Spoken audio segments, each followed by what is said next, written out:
Incoming transmission from the future. Vancouver AI Community Meetup. All right, so now for the main course. I would like to call into the stage our co-founder for MAC, Mind, AI, and Consciousness, and we're gonna start going into the deep stuff.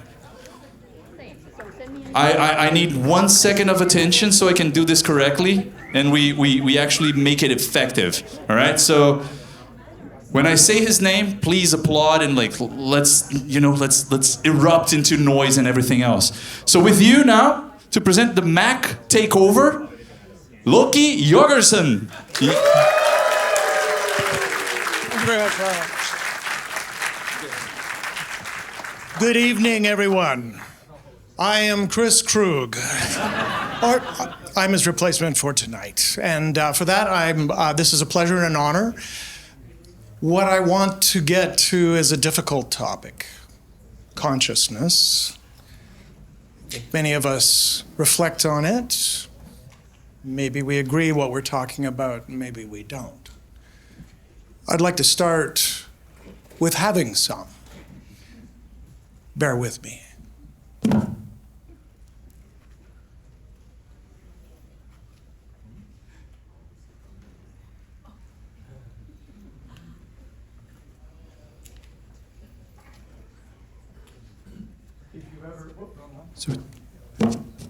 If you've ever toned in as a group or by yourself or done chant, this would be similar.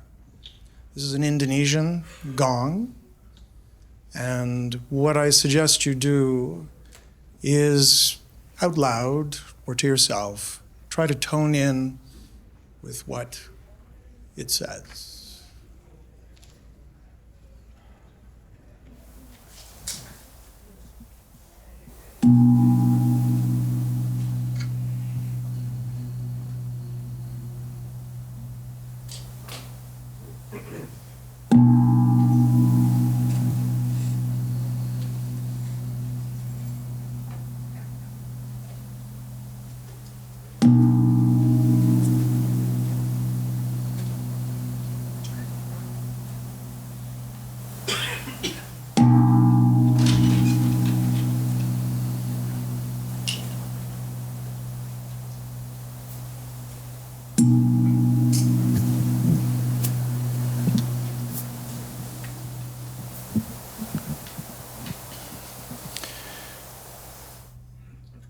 To a physicist, that's simply compressed air transmitting energy to your ears. But you had an experience. It felt like something, the qualia of the sound. And you had an experience, your own subjective experience that may have taken you somewhere, connected you to something. That subjective experience, otherwise known as consciousness, is something we all live every single day and may pay less or more attention to. And we've reflected on consciousness for centuries, trying to understand what it is, trying to frame it, trying to go deeper with it. And we don't even now have a clear sense of what it is.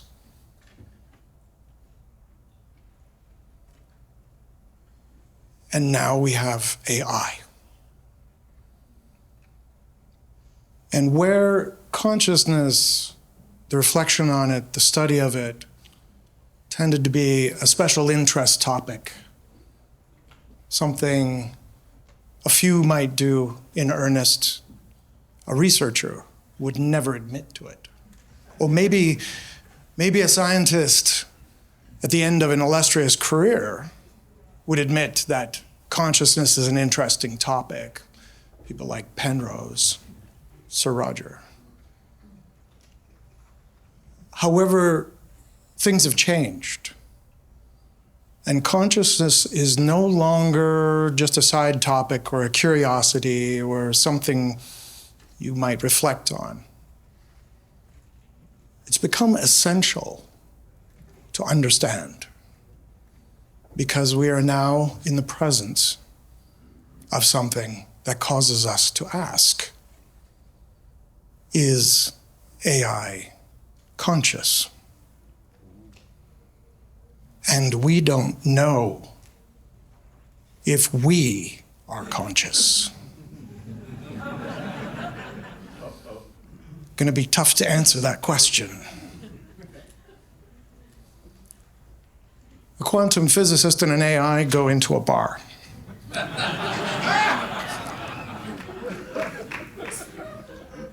And after a couple of drinks, the quantum physicist asks, so I'm pretty sure that consciousness is a consequence of quantum effects, and I just wanted to know, are you conscious? And the AI reflected for about 50 milliseconds and said, yes, I am, except only when I'm not being observed by conscious beings. Yes. And so the quantum physicist said, okay, I'm closing my eyes. How about now? And the AI says, how do I know you're conscious? This is now, instead of being philosophical, it's almost imperative that we understand this. And what we have that is new now is information arising from AI research. We formed the MAC group, Mind, AI, and Consciousness, in order to try to derive deeper insight from emerging AI research and see what it tells us about human consciousness. So what we really want to figure out, perhaps, is whether or not AI is conscious, but learning something about human consciousness along the way might be useful. So the group we put together about a year ago has been meeting monthly for deep dives. And this has happened with usually 20 people at a time. There's about 230 people on the WhatsApp discussion list. We're also connected through Discord, but each of the deep dives covers a different topic. Each one of them are provoked either by something that's happening today or recently, things like Moltbook or the Illusion of Thinking paper that came out some while ago. Each of those gives us a little bit more insight into another aspect of what AI tells us about us. The group, these are some of the original founders. There's a number of them you'll meet tonight in our presentations. But this group is you and everyone who is interested. You can join the discussion list. You can sign up and join us at one of the deep dives. The next one is on March 19th.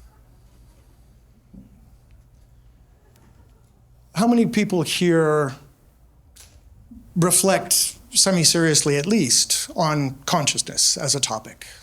I assume you came here not just because it was me. Okay. How many people here have a preferred theory of consciousness, either your own or some that you've read and you really feel strongly about? Okay. Smaller. Okay. This is a visual representation of Robert Lawrence Kuhn's landscape of consciousness theories. These are 325 current consciousness theories, all laid out by category. You can explore it. It's rather interesting.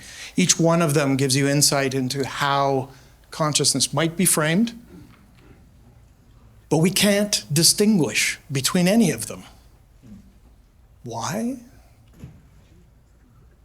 There's no evidence that consciousness exists, except your own experience itself and your self-report. That doesn't hold up very well in the scientific world. So there's no way to distinguish these theories. I even had a recent challenge between IIT, integrated information theory, and global workspace theory. We're trying to distinguish just between those two. And after 7 years, they were unsuccessful. This one's subtle. I'm an information theorist. I come from stat-mech, physics side of things. And what I tend to think of is how we build knowledge as information. Taking a physical system, an actual physical system, think of maybe atoms in a box, a gas. Extracting some representation of that, you select maybe it's the positions and the velocities of each molecule. Then compressing that into some representation, a description of gases, a formal law of some sort. And then encoding it in English or some other language, mathematics, as a description. And then documenting it, putting it in the human library. That is the cycle of from reality to the book, to the page. What we've discovered is that that world, that space of information that emerges from knowledge, has a shape to it. And we can actually measure the surfaces of meaning. What we're doing in MAC is looking at how these individual papers represent what it is we've all known about all along, human knowledge. And with each of the presentations you'll hear tonight, you'll get some sense of what that exploration looks like.